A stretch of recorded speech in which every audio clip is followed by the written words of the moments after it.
একবার খেলেই বারবার বানিয়ে খেতে মন যাবে। হ্যাঁ বন্ধুরা, ঠিকই বলছি।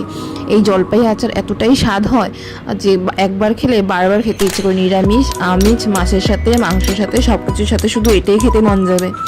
এমনকি খালি খালিও শুধু খেতে মন যাবে। কোনো কিছু খাবার ইচ্ছে করলেই মনে হবে এই আচার খুলে খেয়ে নিই। সত্যি বলছি, একবার এইভাবে বানিয়ে দেখুন।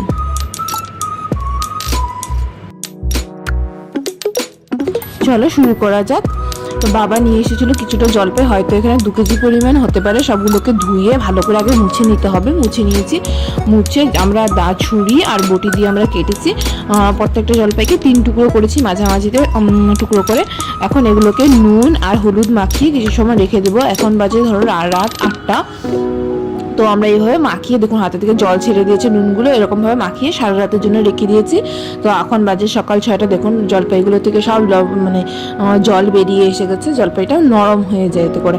এখন আমরা ডালাতে সবগুলোকে সুন্দর করে সাজিয়ে দিয়েছি। এখন আমরা ছাদের মধ্যে রোদে দিয়ে দেবো। এখন মৌরি, কালো জিরে, শুকনো মরিচ, মেথি আর জোয়ান নিয়েছি। জোয়ান কিন্তু খুবই স্বাদ হয়। আর সাথে নিয়েছি কিছুটা সর্ষ। প্রথমে আমরা সরষেকে একটু ভেজে নিয়েছি। সবগুলো মশলাকে হালকা গরম করে নেব।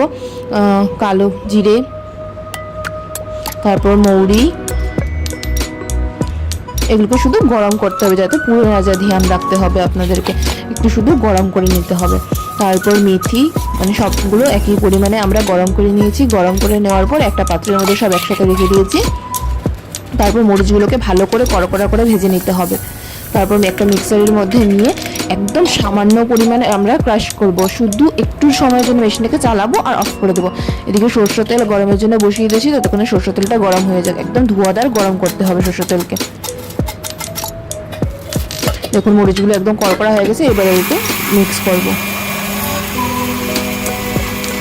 বাস সামান্য এইটুকু সময়ের জন্য করব, একদম 1 সেকেন্ডের জন্য।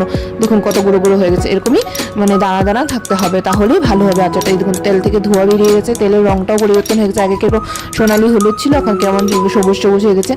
এদিকে এসে দেখি 11:30টা বাজে। ঠিক আমাদের আচারগুলো শুকিয়ে গেছে। দেখুন মুখগুলো কিরকম সাদা সাদা হয়ে গেছে। তো মা আর আমি নিয়ে গেলাম এগুলো। সব আচারের গুঁড়ো মশলাগুলোকে একটা গামলার মধ্যে নেব।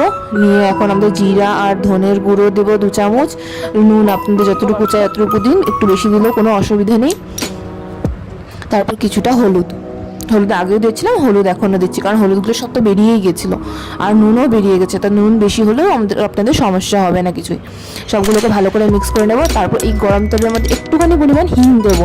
হিঙে খুব ভালো স্বাদ আসে। আর মরিচটা কিন্তু ওখানে দেবে না, এই আমরা মরিচটাকে তেলের সাথে মিক্স করে দেবো। আপনারা যতটুকু চান ঝাল অতটুকু মরিচ, এতে ঝাল হয় না কিন্তু, যেহেতু টক থাকে, টকটা ঝালকে মেরে ফেলে। এরকমভাবে তেলের সাথে মিশিয়ে দিলে কি হয় জানেন, আচারটা লাল হবে, তখন দেখতে খুব সুন্দর রং হবে বাজারের মতন। এরকমভাবে মশলা আর তেলে একসাথে মিলিয়ে নেব, যাতে কি মশলাগুলো ভালো করে তেল পায়। নয়তো কি হয়, তেলগুলো মানে মশলাগুলো তেল পায় না, শুকনো শুকনো হয়ে থাকে। এতে করে পরের দিকে কিন্তু আচার নষ্ট হয়ে যাওয়ার সম্ভাবনা থাকে। দেখুন ভালো করে তেলে মশলা সব মিশে গেছে। এখন এর মধ্যে কিছুটা জলপাই দেবো। আমি তো ভিনেগার দিতে ভুলে গেছি, এবার ভিনেগারগুলো দিয়ে নেব। যে কোনো কোম্পানির ভিনেগার নিলেই হলো। আমি 1 কাপ থেকে একটু কম দিয়েছি। আপনারা যতটুকু চান, যেরকম আপনাদের জলপাই সেই হিসাবে দিয়ে দেবেন। দিয়ে সবগুলোকে ভালো করে মিক্স করে সব জলপাইগুলোকে দিয়ে দিয়েছি। দিয়ে এবার জলপাইয়ের সাথে ভালো করে মাখাবো, যাতে একদম সবার গায়ে লেগে যায়। এরকম একদম সমান পরিমাণে মাখাতে হবে।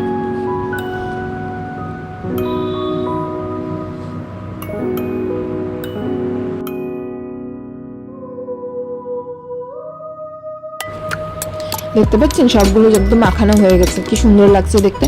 এবার এগুলোকে ভালো করে বয়ামে ভরতে হবে। বয়ামে ভালো করে ভরে রোদ দিতে হবে, তাহলে দেখবেন অনেক দিন। এখন তো সাথে সাথে খেতে পারবেন না, আপনারা 1 সপ্তাহ পর থেকে খেতে পারবেন। 1 সপ্তাহ পর থেকে যখন খাবেন, খেতেই বলবেন যে কি অমৃত।